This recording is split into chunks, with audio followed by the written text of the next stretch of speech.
The media storyline always seems to directly mirror the storyline put forth by the Obama PR team via Facebook, tweets, email campaigns, et cetera, et cetera.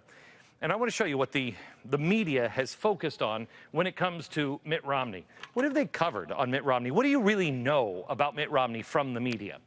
You know, there's a war on women. Oh, he hates women so much. His tax returns, he may not have paid all of his taxes. Swiss bank accounts, oh, he's definitely got some of those. Bain Capital, my gosh, he's an evil capitalist. Did you hear what he did with his dog? Oh, they covered that one. He might be a felon. We're not sure, but he might be a felon. We definitely know, unless you check into the facts, that he was a bully in 1965. He hates the poor. And of course, when he went overseas, oh my gosh, the gaffes just kept on coming. And 47%, have you heard 47%? Hates 40% of the people in America. That's what you know a bit about Mitt Romney. Oh, you know another thing. When it comes to Libya, oh my gosh, the Libya thing, he went crazy. He said that was terrorists. I mean, oh man, really? I guess his biggest problem is he just doesn't apologize enough. Look, here's the thing. This is what they are focusing on, and none of this stuff affects you in your daily life. None of this stuff is going to fix our country. None of it. Now, here's what is not news. What is not news with the president?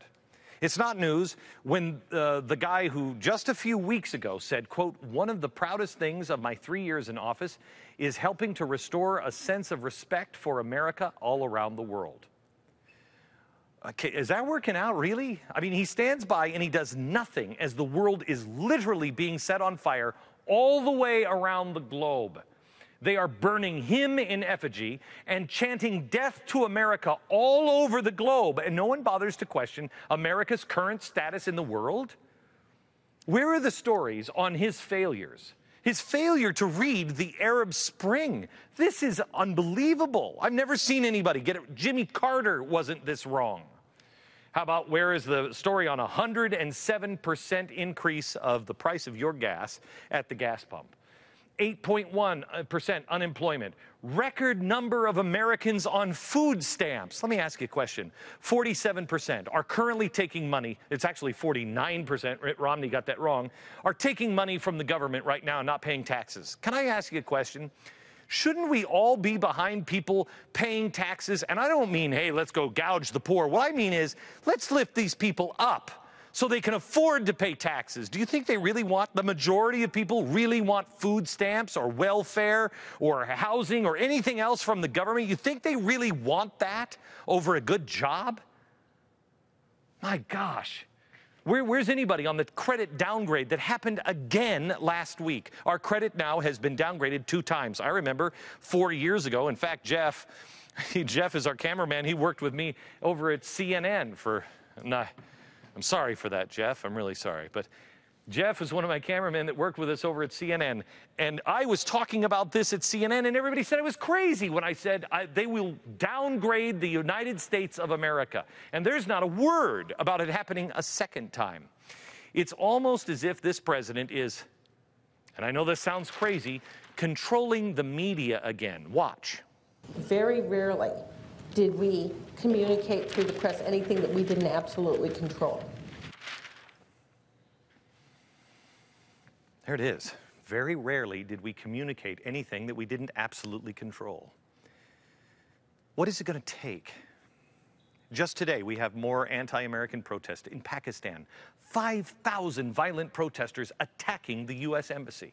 In Iran, hundreds chant death to France and death to the U.S. The Prime Minister has condemned us, the Prime Minister of the country we just freed in Iraq, over this YouTube anti-Islam film. In Indonesia, the U.S. consulate shut down for a second day amid protest. Afghanistan, hundreds chanting anti-American slogans. Will anyone ask this president about this? Will anyone confront this administration over its blatant lies and falsehoods about this?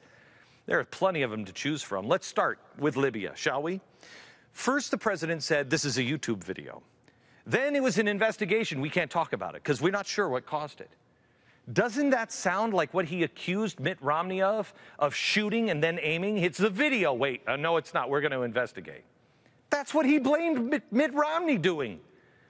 Now they've admitted that there was a coordinated attack carried out by terrorists. Oh, by the way, one of the terrorists was a guy that we released from Guantanamo. Not Obama, Bush. However, this one lie, while confessing to this one lie, they're telling another whopper. Quote, at this point, it looks as if there was a spontaneous situation that occurred. And as a result of that, the extreme groups that were probably connected to al-Qaeda took advantage of that situation when the attack started. I can't even tell you how many lies are in there. First of all, what was the ambassador doing there? I told you on Friday or on Monday that the ambassador, my pure conjecture, that he was looking for weapons that we gave to al-Qaeda. Do you remember? Because we reported on this when that Libyan war came out. We said, who are you giving these weapons to? They're our enemies.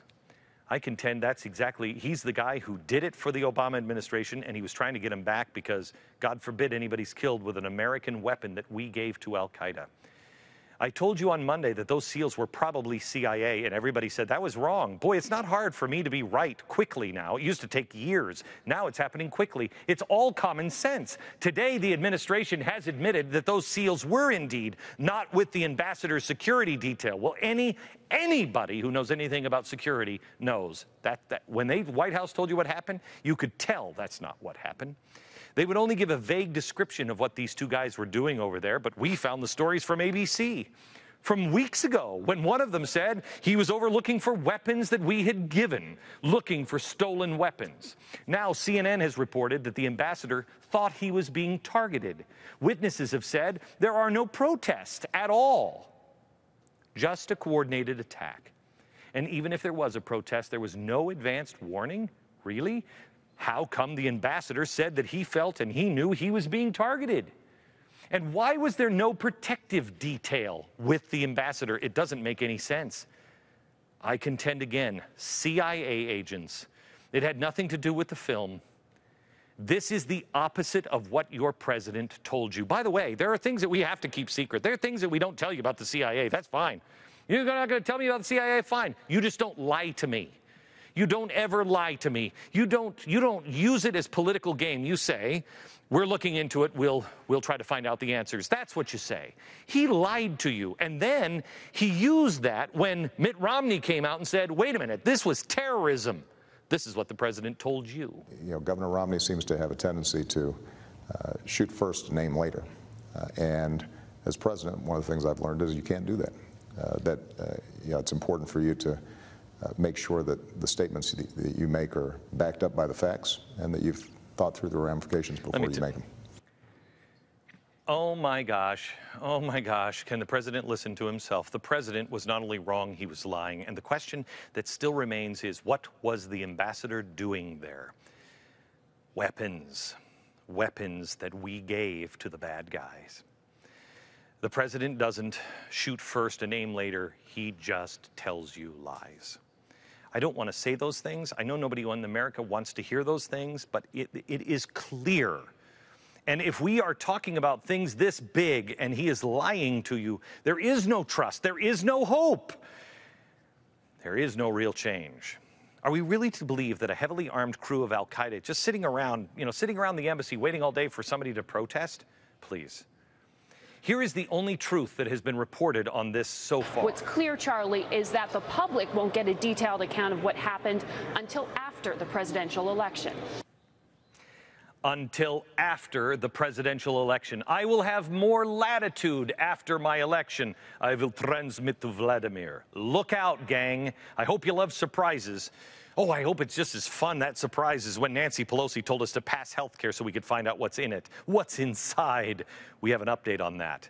But first, let me go to the other one. Let me go to the Secret Service with hookers. Do you remember? Okay, lie number one, Libya. The other one, Secret Service. You remember what I said? I said, there's something wrong here. How come the military is involved and the Secret Service, but no one in the White House is involved? Oh, yeah. Back in April, the administration said no White House staffers were involved in the hooker scandal whatsoever. Today, report Probe of Secret Service prostitution scandal may implicate White House staffers. You bet they were there. You bet they were sleeping with hookers as well. The Secret Service and military are breaking ranks to get this report out because the White House is pressuring the IG's office to keep this quiet until after the election. Transmit it to Vladimir. It may involve people that the president works with on a daily basis. But this president is squelching it. And why are they breaking ranks? Why are they breaking their silence? Because they are tired of the president throwing people under the bus to make him look good. First, it was tonsils, doctors cutting tonsils out for cash. When his friend was arrested, the police acted stupidly. I have no information, but that was the police fault. Then it was the Chamber of Commerce. It's some foreign advertising thing. We don't really know if we can trust them. He attacked Gallup when the polls looked bad. He said, they're just 6-year-olds with crayons. The Supreme Court, he shamed them at the State of the Union address. He said, quote, I'm going to put my boot on the throat of the oil executives. Wall Street fat cats, Arizona immigration. Remember, it's the police fault. When you're eating ice cream, they're going to come in and take your grandparents away. Even when it comes to the security and safety of our own soldiers, when Fort Hood happened, he threw common sense under the bus so he could protect a Muslim extremist. When Solyndra went belly up, just after, Obama gave them $500 million in taxpayer money. Obama said this.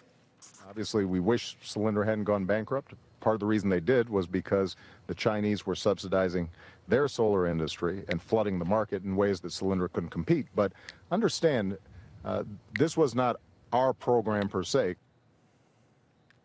Per se. Really?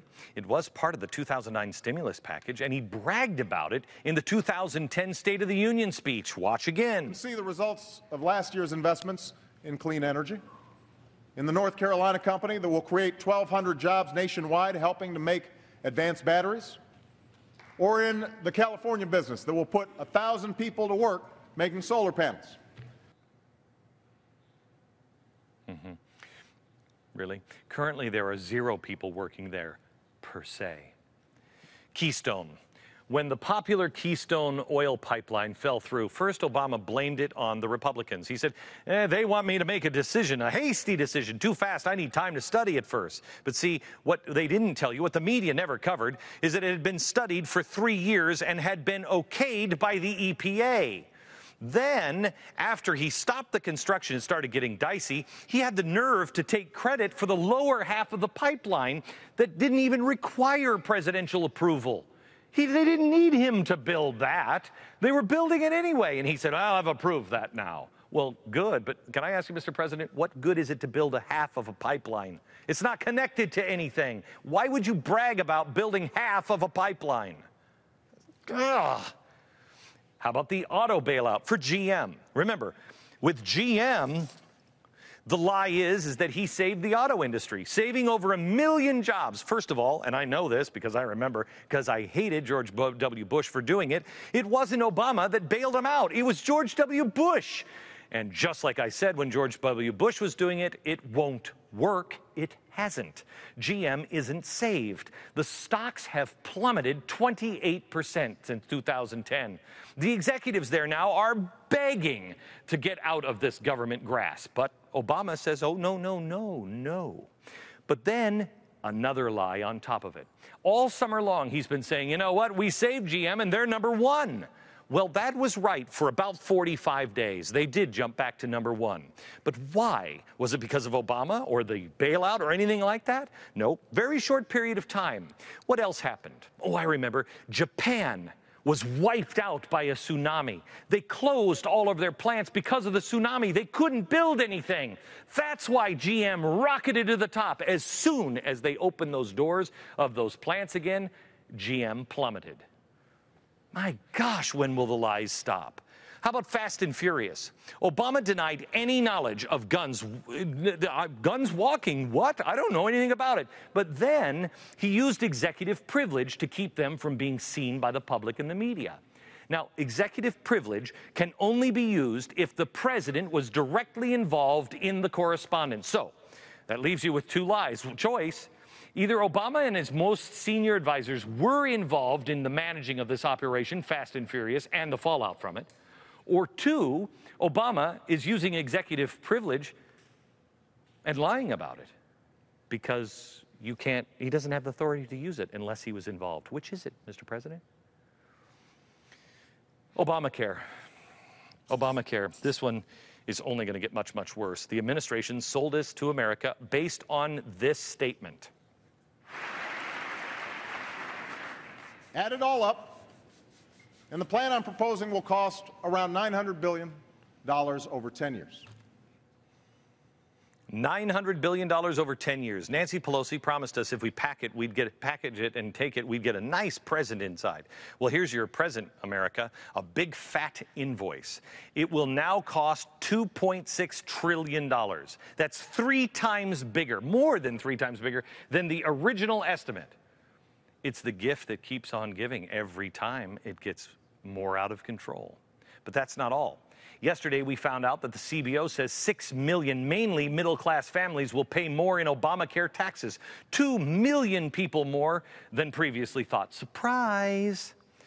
Then there's the shovel-ready jobs. I love the shovel-ready jobs. He promised us in 2008. He said they're everywhere. Watch. We've got shovel-ready projects all across the country.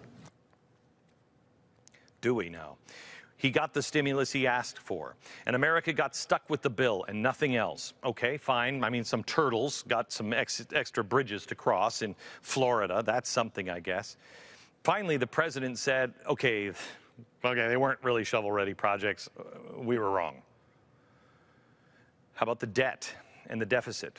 He promised us that he would cut the deficit in half by the end of the first term to $650 billion. Remember that one? That's why today I'm pledging to cut the deficit we inherited by half by the end of my first term in office.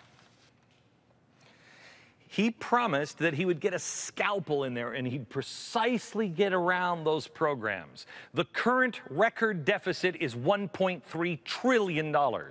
In 2009, he said he was going to control spending. Watch. He's taking responsibility right now in this administration for getting our spending under control.